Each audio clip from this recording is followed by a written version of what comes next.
This is not getting discussed on the mainstream media. Not only are they wrong legally, but the fact that they would do this is outrageous. This is an overreaction and really nonsense. How would you react if this was your son or your daughter? It's the offense of knowing the truth. It's the offense of having an alternate worldview. Saying God bless you to someone is not a violation of the law. Welcome everyone to another very special ACLJ this week. As you can tell, with everything going on in the Middle East, we wanted to bring you a series of special broadcasts. Because as some of you may not be aware, we actually have a full-time office in Jerusalem with not only legal staff, but also government affairs, lawyers and public policy individuals that work on these very issues that we're talking about. In fact, our national security team, which operates out of Jerusalem, Washington, and Virginia, as well as New York City near the UN, also are engaged in these issues. So as the situation in Egypt developed over the last several months, and as all eyes are still on the Middle East, and everybody's wondering, what is going to happen in Egypt now that Mubarak is out and it may be a new administration, it may be military rule? What does it mean with the Islamic Brotherhood, the Muslim Brotherhood? Will they be in control? We're very fortunate to be able to sit down and interview Michael Youssef. Now, Dr. Youssef, as many of you know, leads the great Church of the Apostles in Atlanta, Georgia. He also heads up a great worldwide ministry called Leading the Way. He is from Egypt, so he has a great insight as to what's going on in the region right now. Let's take a listen. I want to talk about what's going on in Egypt right now. Right. The Christian persecution is the highest it's been. You grew up there. Right. What was it like growing up first? And then I want to put it into the context of today. Sure. Well, growing up in Egypt in the 50s, there was the firm hand of Nasser, who really kept the Muslim Brotherhood under the thumb. And we did not have this type of stuff. I mean, Christians were protected, they were safe. Almost like Saddam Hussein. I mean, it's under Saddam Hussein the Christians were protected. And it's a sad thing to say, but it's the truth. But when Sadat came on the scene, and everybody loved Sadat, but he let them off the prisons, and they got out, and they organized, and they've been running havoc ever since. Is the Muslim Brotherhood, going back to the 50s, today stronger than they were then? And what do they mean to Christians? What's their target with Christians? Well, the Muslim Brotherhood that started in the 20s, under Hassan al-Banna, who founded it.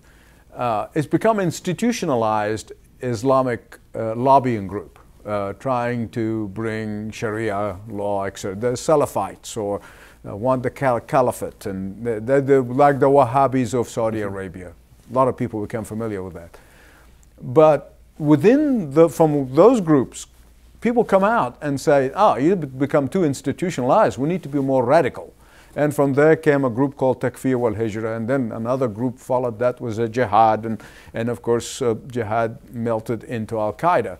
And there are all sorts of groups that are now coming out of the Muslim Brotherhood saying, oh, you're too soft, you only want political solutions, we want violent solutions. And so they are working with Al-Qaeda in Afghanistan for the first time, I think, in the history of Egypt, the modern history, where bombing is taking place, a suicide bombing. That's never happened before. Now, of course, the government's trying to say, well, there was a Pakistani head of a Pakistani guy, but it's not really an Egyptian. But nonetheless, there's got to have some people around on the ground to help them. You look at the connection with Iran. Iran's got an influence with Hamas. And Hezbollah? Iran has an emphasis with Hezbollah, of significant influence.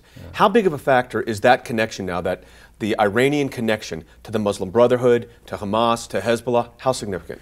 In reality, they don't like each other. They can't stand each other. The Shiite and the Sunnis are constantly at each other's throat. And you read some of the Islamic Brotherhood papers, they're always complaining and criticizing the Shiites, and they don't want them to grow in Egypt.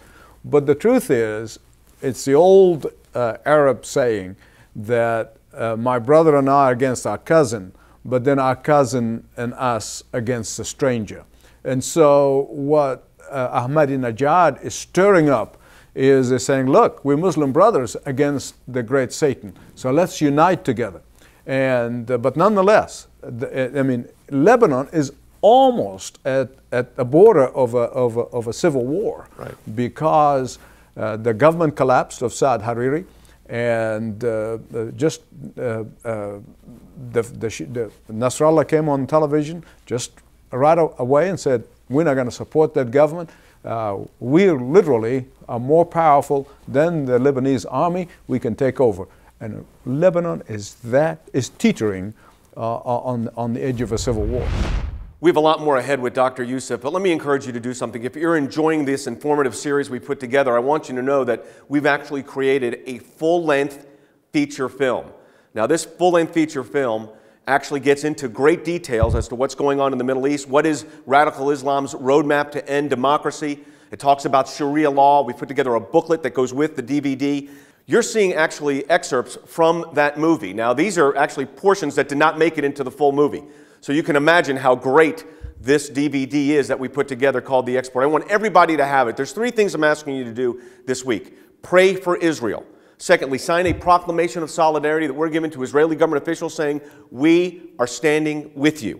And third, and this is critical, get educated and informed. And how do you do that? We're going to send you, because of the generosity of our ACLJ members, this DVD called The Export, absolutely free.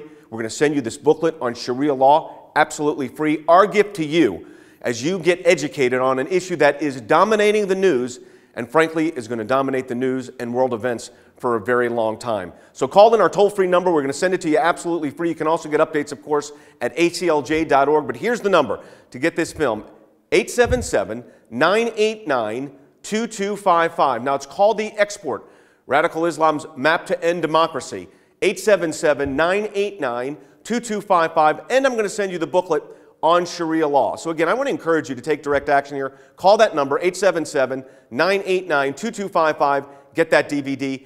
We'll be back with more, looking at what's going on now in Lebanon and Syria and how that impacts what's going on in the region right now. More ahead.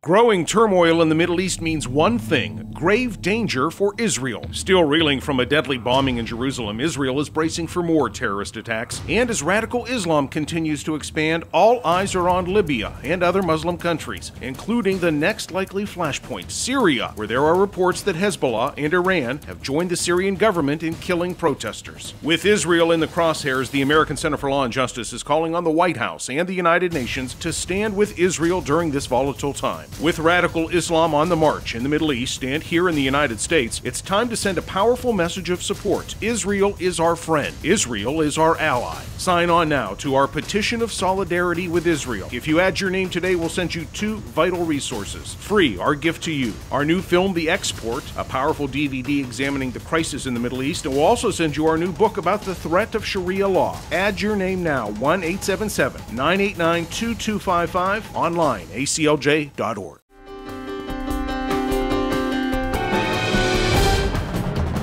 Welcome back to the broadcast, everyone. If you're just joining us, this is a series of specials we've put together based on our unbelievable full-length feature film called The Export. It was shot on location in Israel, in New York, and Washington, D.C., and it has experts from around the world, including people like John Bolton, who's the former, of course, U.S. ambassador to the UN. It's got John Ashcroft, former Attorney General of the United States, a number of Israeli government officials, Oliver North from Fox News, of course, also Lieutenant Colonel in the Marines. So it's chock full of experts. I mean, it is a tremendous full-length feature film. I want you to have it. It's our gift to you. Because of the generosity of our donors, we can send it to you, as well as we want you to sign that proclamation of solidarity with Israel. Here's the number again. It's 877-989-2255. Stand with Israel, and I'm going to send you the DVD and the booklet on Sharia law to go with it. This is a great resource that we're making available now. 877-989-2255 or aclj.org. Let's go back to my interview with Michael Youssef as we look at what's going on in Lebanon and that portion of the Middle East. You know, you look at the border, and you've been there many times, that border between Israel and Lebanon when you're up north. Yep. It's right there. Yep. You know the spot. Yep. But let's talk about that for a second. Lebanon falling into Hezbollah control. Yep. How significant of an issue is that? Not just for stability in the political region, but for Christians in Lebanon as well. For the Christians and for the Sunnis, it's a disaster. But it's even bigger disaster for Israel. In fact, I was in Israel recently when Ahmadinejad came, and he was only a few miles away from the Israeli border. And you can feel the tenseness. This miserable guy coming in there and stirring up trouble right on the northern border. And with all the missiles that have been coming in from Iran through Syria into southern Lebanon, that is a powder keg that's ready to explode. And I would imagine, because of the way they fight dirty, they're putting these guns in apartment buildings. So if the Israelis will ever go after them, they'll have to bomb those apartment buildings and come to the world and say, see, they're killing babies. And that is absolutely the oldest trick in the book, and make Israel look bad, when in reality they're shooting at Israel from these apartments. When we were there, which was right before you were there, they had 2 Israeli soldiers where ex-soldiers were killed on the border. Right. And they were coming out, and again, the shooting was coming out of we actually have the video of that. Yep. The shootings were coming out of those very apartment buildings. Yeah. So looking at the region, and looking at the persecution of Christians in the region, you're from Egypt. You just had a major, horrible situation in Egypt in that Coptic Christian church. What's your sense of what's going on there? I mean, the targeting is clear. Well, it is clear. And do you know why they are actually angry and mad and they want to keep killing Christians? It's because there are many Muslims becoming Christians. Now, because they can't come up with the statistics, can't come up in the open, they cannot openly confess their conversion to Christ. That is what making the Al-Qaeda and all their network around the globe angry, and they want to hit back at Christians. And the government, I was for a long time very sympathetic of Mr. Mubarak and the dilemma he has. But I think every day he's proving impotent, not only to the world, but to the Islamic constituency, which he was trying to appease. Now, he's almost afraid of them, and they know it. And that is not a very good sign. Let's turn our attention to Iraq. The United States works on liberating Iraq. The Christians, as you just said earlier, were kind of protected under Saddam Hussein, although he was a tyrannical regime, obviously. The situation for Christians in Iraq right now, very bleak. Yep. What's your sense of where that's going?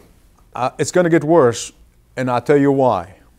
Our government, this current government, the Obama administration, has not been sufficiently, honestly speaking about the protection of Christians. And that, not only in Iraq, but everywhere. And the president just puts it in a very nebulous language, and the sectarian violence. There's no sectarian violence. The Muslims are killing Christians, period. There's no sectarian violence. There are no Christians going around killing Muslims.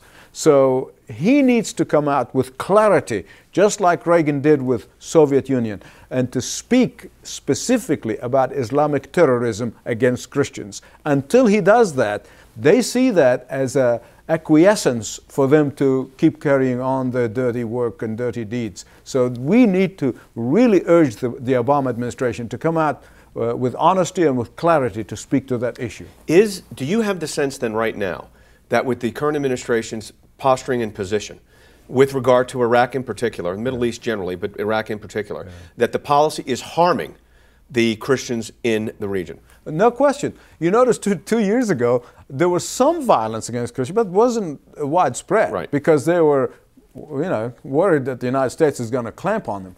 But now they see it's free for all. Obama is not speaking out against them. He's not fingering them specifically, and therefore, to the terrorists, it's a sign of weakness.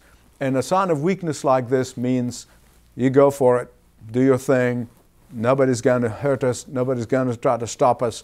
The president is very, very neutral about us, so therefore this is our chance right now, because they can't attack the military, American military in Iraq, so the easy target are the Christians.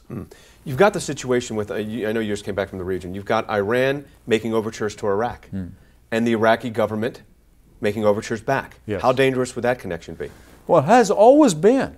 You see, Saddam Hussein, and I'm not a fan of the guy, but he at least held the fort against the Shiite of Iraq and the Shiite of Iran uniting.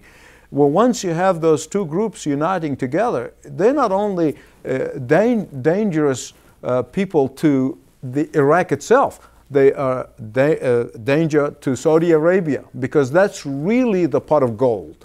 That's the big prize. That's who Al-Qaeda and the Shiite of Iran would like to get to. They like to get their hands on those oil fields.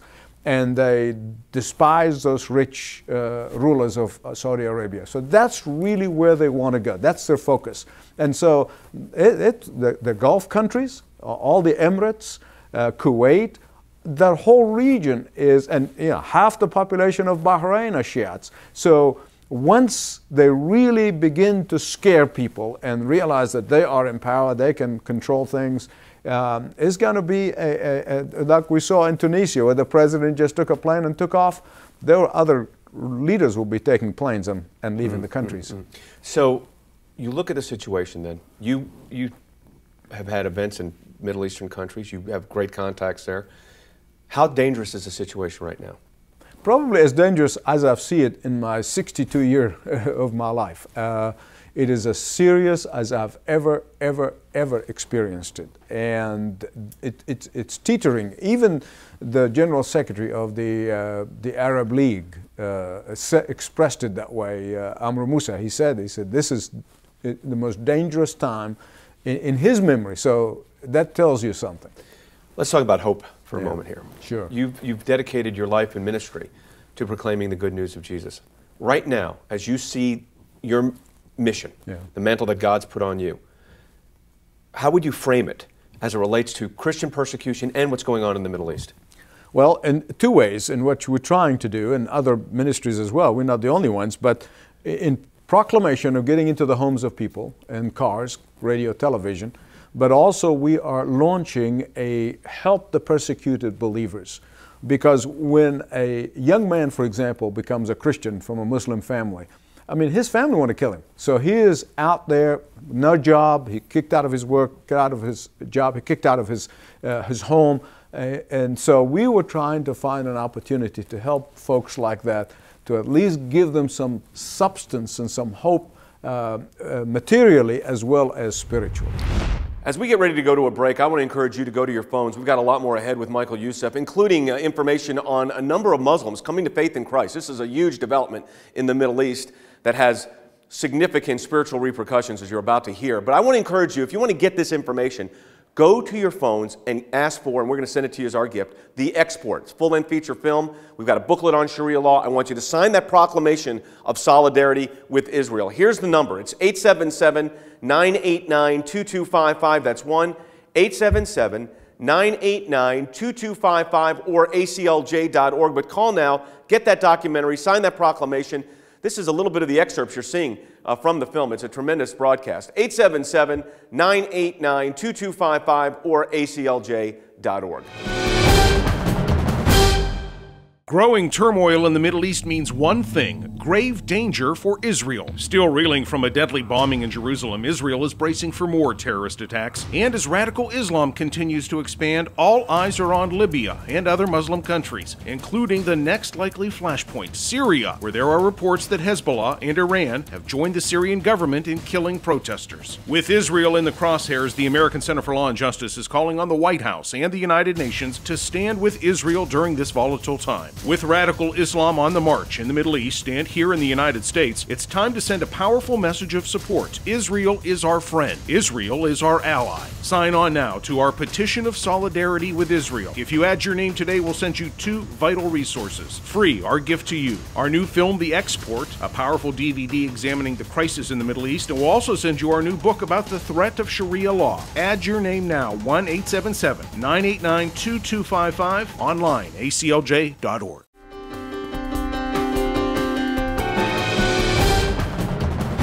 Welcome back, everybody. There is a major development that's going on in the Middle East that you're not going to hear about in the news, and that is a number of Muslims coming to faith in Christ.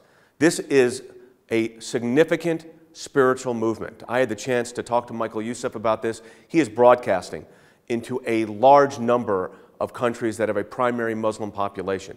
He gets the letters. We have represented Christians, people that are now Christian, that left Islam and became Christians. There's a high price they pay.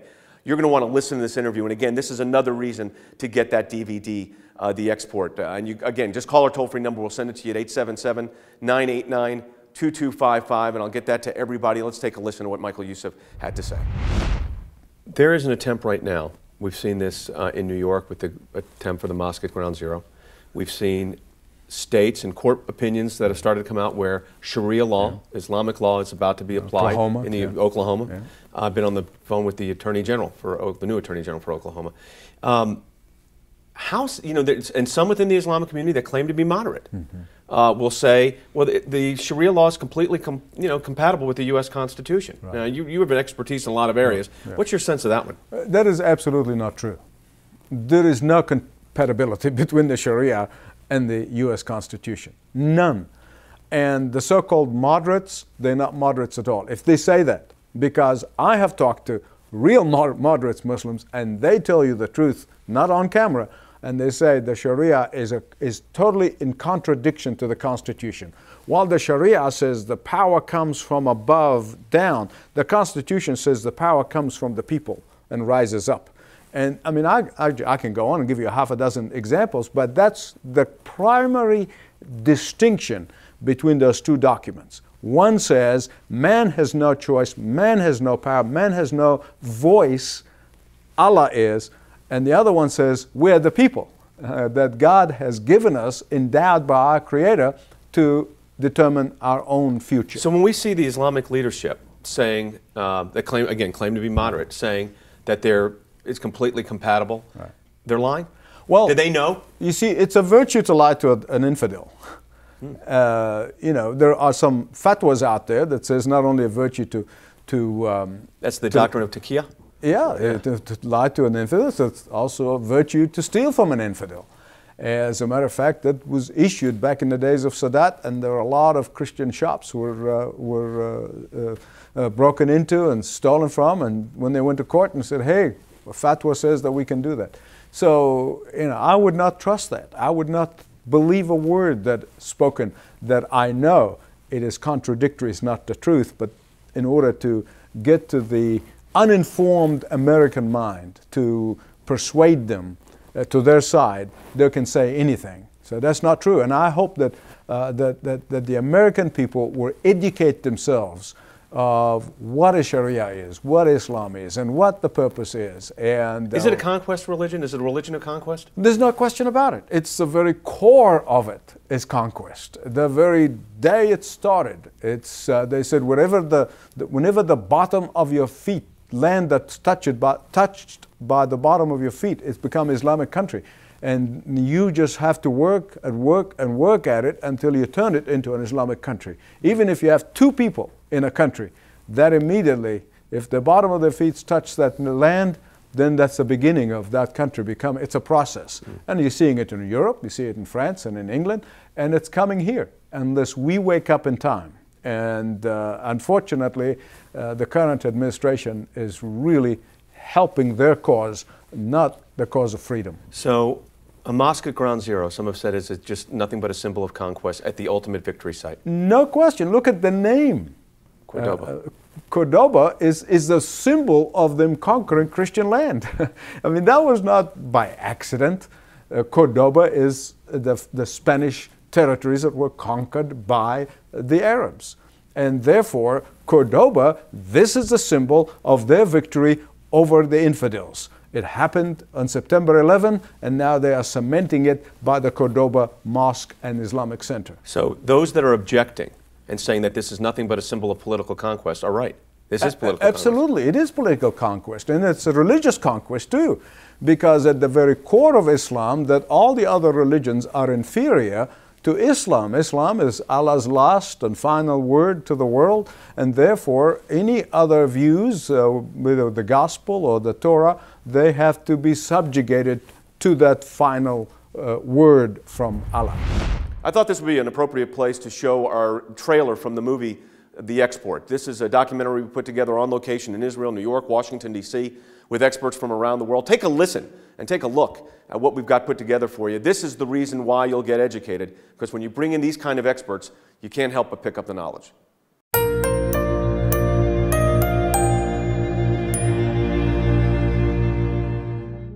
How significant is the conflict with radical Islam? Radical Islam intends that all of us live under Sharia law. The enemy is radical Islam. If Iran gets nuclear weapons, Saudi Arabia will, Egypt will, Turkey, perhaps others. The moment the Iranians have nuclear weapons, they have a nuclear umbrella over their international terrorist capability. That is a formula for insecurity. And I'm telling you, target number one is Israel. The Israelis cannot abide that. It is truly an existential threat. Peace can reign only when everybody comes under the umbrella of Islam. These 40,000 rockets and missiles on the border with Lebanon could, be sprung and fired against Israel. The more we have nuclear proliferation in the world, the more the risks are that there will be the availability of nuclear devices, the lethality of which is mind-boggling. On every September 11, they fire rockets into Israel. Why? To commemorate 9/11. A proposal to build a mosque and Islamic cultural center near Ground Zero, generating a lot of heat at a hearing in New York City. Opponents want to give landmark status to the 150-year-old building, which would essentially prevent the mosque and center from being built. They don't want to just take this building and turn it into a mosque. They want a memorial. They want a monument. A monument, a tower of triumph. That's what they want to build, called Cordoba. Cordoba is the symbol of them conquering Christian land. I mean, that was not by accident. They want America to be a Muslim nation. This is a march of Sharia through our institutions. And what they're trying to do is see how far they can get before there's pushback. And as long as there's not pushback, they'll keep pushing. If the mosque were allowed to go up and did go up, what symbol does that send? We might as well just throw the Constitution away. If we care about remaining the United States that I think we want to remain, we have to pay very close attention to this.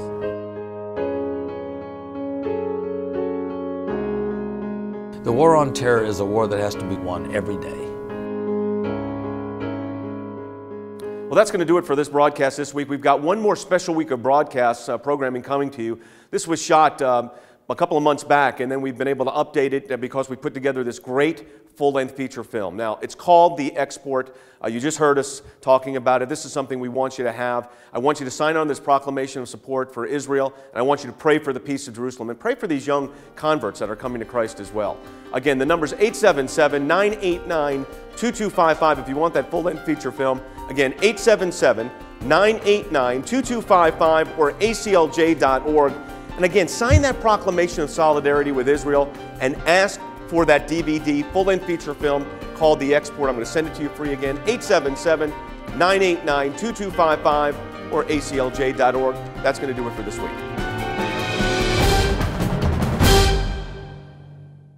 Growing turmoil in the Middle East means one thing: grave danger for Israel. Still reeling from a deadly bombing in Jerusalem, Israel is bracing for more terrorist attacks. And as radical Islam continues to expand, all eyes are on Libya and other Muslim countries, including the next likely flashpoint, Syria, where there are reports that Hezbollah and Iran have joined the Syrian government in killing protesters. With Israel in the crosshairs, the American Center for Law and Justice is calling on the White House and the United Nations to stand with Israel during this volatile time. With radical Islam on the march in the Middle East and here in the United States, it's time to send a powerful message of support. Israel is our friend. Israel is our ally. Sign on now to our petition of solidarity with Israel. If you add your name today, we'll send you 2 vital resources. Free, our gift to you. Our new film, The Export, a powerful DVD examining the crisis in the Middle East, and we'll also send you our new book about the threat of Sharia law. Add your name now, 1-877-989-2255, online, aclj.org.